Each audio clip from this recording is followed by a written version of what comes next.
Brilliance Audio presents the unabridged recording of Godshot, a novel by Chelsea Bieker, performed by Lauren Ezzo.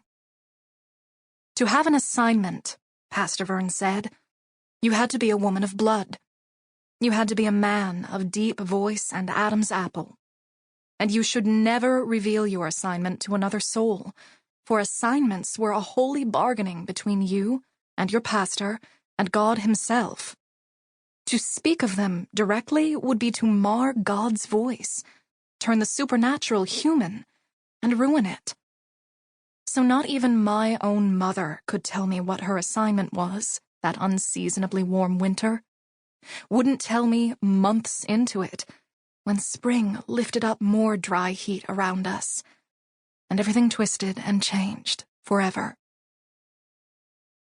I longed to know where she went when she left our apartment each morning, returning in the evening flushed, a bit more peeled back each time.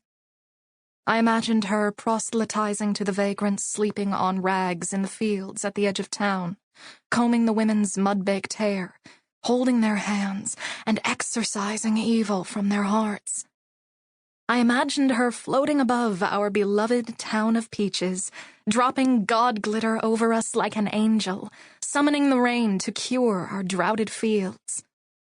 I imagined all these things with a burn of jealousy, for I had not received my woman's blessing yet, the rush of blood between my legs that would signify me as useful.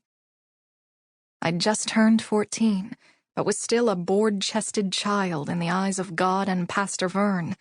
So I prayed day and night for the blood to come to me in a river to flood the bed I shared with my mother.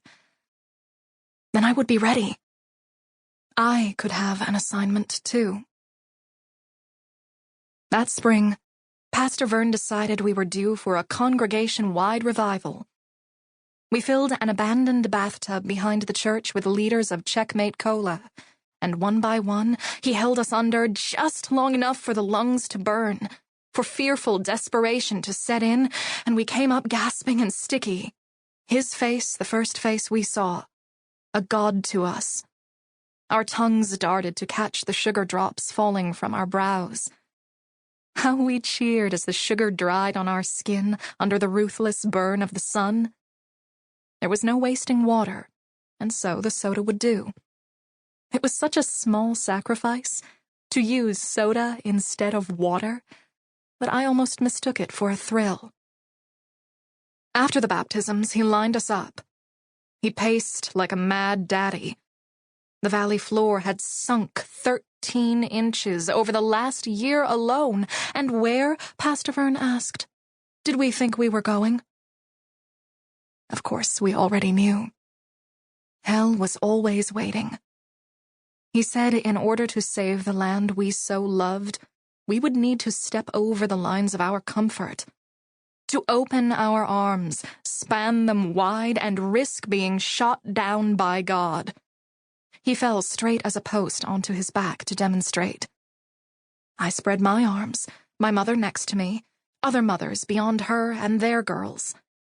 The boys and the men were there too, but it's the girls I noticed most. Girls like me. Ready.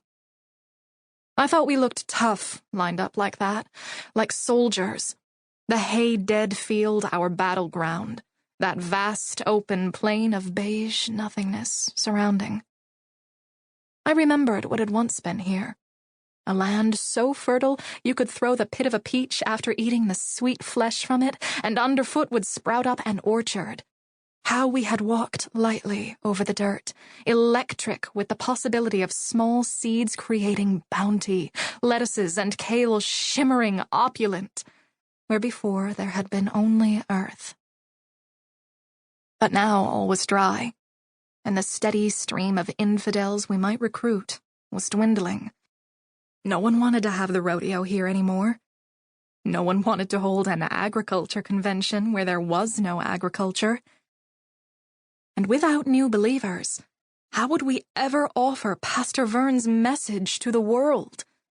How could anyone trust the faith of God's own chosen people if they could not restore their land?